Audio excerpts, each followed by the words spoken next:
చిత్తూరులో doctor BR Ambedkar జయంతి సందర్భంగా TDP నాయకులు ఘన నివాళులర్పించారు. లాడ్జి సెంటర్లోని అంబేద్కర్ విగ్రహానికి ఎమ్మెల్యే నక్క ఆనంద్ బాబు ఇతర నాయకులు పూలమాలలు వేసి శ్రద్ధాంజలి ఘటించారు. ఈ సందర్భంగా ఆయన మాట్లాడుతూ అంబేద్కర్ గారు బడుగు బలహీన వర్గాల అభివృద్ధి కోసం జీవితాన్ని అంకితం చేసిన మహానుభావుడని కొనియాడారు. అందరూ అంబేద్కర్ను ఆదర్శంగా తీసుకొని ఆయన ఆశయాల సాధనకు కృషి చేయాలని పిలుపునిచ్చారు.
నవభారత రాజ్యాంగ నిర్మాత డాక్టర్ బాబాసాహెబ్ అంబేద్కర్ గారి 136వ జయంతి పురస్కరించుకొని ఆ మహనీయుడికి ప్రపంచవ్యాప్తంగా నివాళులర్పిస్తూ ఉన్నాం. ఎందుకంటే ప్రపంచం అని ఎందుకు అంటున్నానంటే ప్రపంచంలో ఒక మేధావిగా వెలుగొందినటువంటి వ్యక్తి, భారతదేశానికి స్వాతంత్ర పోరాటంలో కానీ స్వాతంత్ర పోరాటం అనంతరం దేశానికి ఒక దిశానిర్దేశం చేసినటువంటి మహానుభావుడు డాక్టర్ బిఆర్ అంబేద్కర్ గారు. ప్రపంచ మేధావుల 5గురిలో ఒకటిగా కీర్తించినటువంటి వ్యక్తి.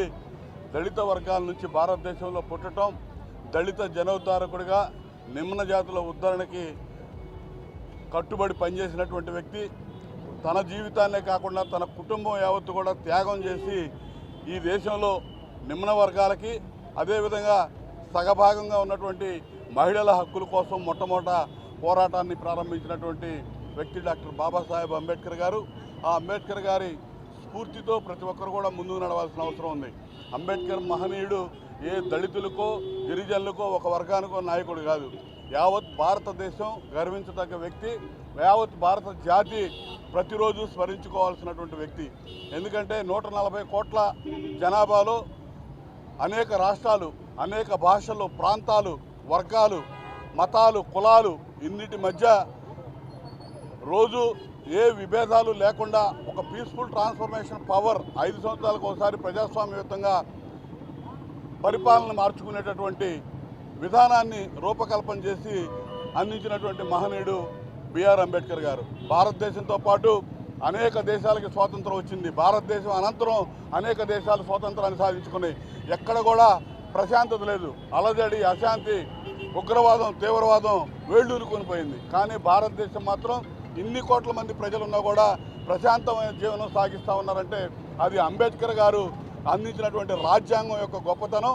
అటువంటి రాజ్యాంగ విలువలను పరిరక్షించుకోవడానికి పరిపాలనలో ఉన్నటువంటి ప్రతి ఒక్కరు కూడా నిరంతరం కృషి చేయాల్సిన అవసరం ఉంది. అటువంటి మహనీయుడి త్యాగాల్ని స్మరించుకుంటూ ముందుకు పోవాల్సిన అవసరం ముఖ్యంగా దళిత వర్గాల మీద ఉంది అని నేను ఎందుకు చెప్తా ఉన్నానంటే దళితులకి ఆ రోజు నిమ్న వర్గాలుగా పిలువబడుతూ అంటరానితనం రాజ్యం వెళ్తున్నటువంటి పరిస్థితుల్లో సమాజంలో తలెత్తుకొని తిరిగే విధంగా చదువు, సంస్కారం అన్నీ అందరు ప్రజలతో కలిసి ఒకటై జీవించేటటువంటి హక్కులను మనకి ఇచ్చినటువంటి ప్రదాత డాక్టర్ బిఆర్ అంబేద్కర్. అతన్ని మీరందరూ కూడా మనం ప్రతిరోజు స్మరించుకోవాల్సిన ఆవశ్యకత ఉందని చెప్పి ఈ సందర్భంగా తెలియజేస్తూ ఆ మహనీయుడికి హృదయపూర్వక ఘనమైన నివాళులు. అంబేద్కర్ 130వ జయంతిని పురస్కరించుకొని ప్రపంచవ్యాప్తంగా ఈరోజు ఘన నివాళులు తెలియజేస్తూ ఉన్నాం. డాక్టర్ బాబాసాహెబ్ అంబేద్కర్ భారత రాజ్యాంగ నిపుణుడు, ఆర్థిక వేత్త, మరి రాజకీయ కోవిదుడు అయినటువంటి డాక్టర్ బాబాసాహెబ్ అంబేద్కర్ అంతర్జాతీయంగా భారతదేశం యొక్క కీర్తి ప్రతిష్టల్ని రెపరెపలాడించినటువంటి అంబేద్కర్ని ఐక్యరాజ్య సమితి సైతం గుర్తుంచుకొని నివాళులు అర్పించడం అనేది భారతదేశంలో ఉన్నటువంటి ప్రతి ఒక్క పౌరుడు గౌరవించదగ్గటువంటి విషయంగా నేను భావిస్తూ ఉన్నాను. చీకటిలో మొగ్గుతున్నటువంటి అణగారి వర్గాలను వెలుగులోకి నడిపించినటువంటి మహనీయుడు డాక్టర్ బాబాసాహెబ్ అంబేద్కర్ యొక్క ఆశయాలను మరి ఆయన యొక్క ఆలోచన విధానాన్ని ముందుకు తీసుకునేటువంటి నాయకుడు మన ప్రీతమ నాయకుడు నారా చంద్రబాబు నాయుడు గారు అని చెప్పి ఈ సందర్భంగా తెలియజేస్తూ ఉన్నా.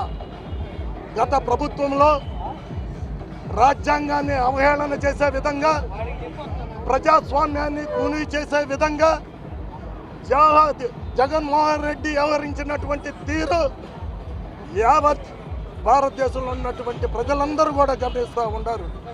మరి డాక్టర్ బాబాసాహెబ్ అంబేద్కర్ యొక్క పేరుని దూరపు విద్య కోసం మరి ఆయన యొక్క పేరుని పెట్టుకొని ఆయన యొక్క పేరు ప్రపంచవ్యాప్తంగా విద్యార్థి లోకానికి తెలియాలనేటువంటి ఉద్దేశంతో ఆనాడు తెలుగుదేశం ప్రభుత్వం ఆయన యొక్క పేరును పెడితే అధికారంలోకి వచ్చినటువంటి జగన్మోహన్ రెడ్డి మరి డాక్టర్ బాబాసాహెబ్ అంబేద్కర్ యొక్క పేరును తీసివేసి తన యొక్క పేరుని పెట్టుకున్నాడంటే అతని యొక్క మూర్ఖత్వం, అతని యొక్క నియంత తత్వం, అతని యొక్క అరాచక తత్వం మరి ప్రజలందరూ కూడా గమనించి మరి మన జరిగినటువంటి ఎలక్షన్లో మరి తెలుగుదేశం ప్రభుత్వానికి 161 సీట్లను ఇచ్చి జగన్మోహన్ రెడ్డికి కేవలం 11 సీట్లు ఇస్తే ఇప్పుడు కూడా బుద్ధి లేదు, జ్ఞానం లేదు, అహంకారంగా వ్యవహరిస్తున్నటువంటి తీరు ఈ రాష్ట్రంలో ఉన్నటువంటి కోట్లాది మంది బహుజనులు మరి ముఖ్యంగా దళిత వర్గాలందరూ కూడా ముక్త కంఠంతో బుద్ధి చెప్తారని చెప్పి కూడా ఈ సందర్భంగా తెలియజేస్తూ వారికి ఘనమైనటువంటి అంబేద్కర్ గారికి ఘనమైనటువంటి నివాళులు అర్పించుకుంటా ఉన్నాం. డాక్టర్ బిఆర్ అంబేద్కర్ గారి 135 సంవత్సరాలు గడిచిన ఏటికి అవుతా ఉన్న సందర్భంగా వారి జయంతి ఉత్సవాల్ని ప్రపంచవ్యాప్తంగా చేసుకున్నటువంటి ప్రతి ప్రజానికానికి కూడా నమస్కారాలు, కృతజ్ఞతలు తెలియజేసుకుంటూ ఇటువంటి ప్రపంచ మేధావిని అందరూ కూడా స్మృతించుకోవటం అందరి అదృష్టంగా భావిస్తూ ఉన్నాం. ఈ భారతదేశంలో ఉన్నటువంటి నగరంలో నివసించేటువంటి ప్రజలకే కాకుండా అడవులో ఉండేటువంటి వన్య ప్రాణులు కూడా హక్కులను ఇచ్చినటువంటి హక్కుల దేవుడు, హక్కుల దిక్కు డాక్టర్ బిఆర్ అంబేద్కర్ గారని చెప్పడానికి నిజంగా గర్విస్తూ ఉన్నా. ఈ భారతదేశం ఇవాళ ఇంత ప్రజాస్వామ్యబద్ధంగా నడుస్తూ ఉందంటే దానికి కారణం డాక్టర్ బిఆర్ అంబేద్కర్ గారు. ఆ రోజున ఇందిరాగాంధీ గారిని వెధవరాలని కనీసం గుడిలో కూడా రానిటువంటి ఆ మనువాద పరిస్థితిలో ఆమెని ప్రధానమంత్రిగా కూర్చునేటువంటి అవకాశం ఇచ్చినటువంటి గొప్ప తత్వవేత్త డాక్టర్ బిఆర్ అంబేద్కర్. రాజ్యాంగం మాత్రమే ఎవరికైనా హక్కులు ఇస్తుందని చెప్పి ఈ రోజున ప్రతి ఒక్కరు కూడా స్వేచ్ఛగా ఈ రోజున ప్రపంచంలో తిరుగుతూ ఉంటే, భారతదేశంలో తిరుగుతూ ఉన్నారంటే అది కేవలం అంబేద్కర్ గారు ఇచ్చినటువంటి రాజ్యాంగం. ఈ రోజున ఆంధ్రప్రదేశ్ ఆవిర్భవించిన, తెలంగాణ విడిపోయిన చిన్న రాష్ట్రాలతో సహా అన్ని హక్కులను ఇచ్చినటువంటి ఏకైక ప్రజా నాయకుడు డాక్టర్ బిఆర్ అంబేద్కర్. ఆయన ఒక్క దళితులకు, ఎస్టీలకు మాత్రమే నాయకుడు కాదు, భారతదేశంలో ఉన్న ప్రతి వ్యక్తి యొక్క స్వేచ్ఛ కోసం అనునిత్యం పరితపించినటువంటి నాయకుడు డాక్టర్ బిఆర్ అంబేద్కర్ గారు. వారికి ఈ సందర్భంగా ఘనమైన నివాళులు అర్పించుకుంటూ వారి యొక్క ఆశయాలు ముందుకు తీసుకెళ్లే విధంగా ప్రజలంతా కూడా ముందుకు వెళ్ళాలని, అంబేద్కర్ గారి ఆలోచన విధానం మాత్రమే ఈ భారతదేశ అభివృద్ధికి సాధ్యమని చెప్తూ జై భీమ్, జోహార్ డాక్టర్ బిఆర్ అంబేద్కర్.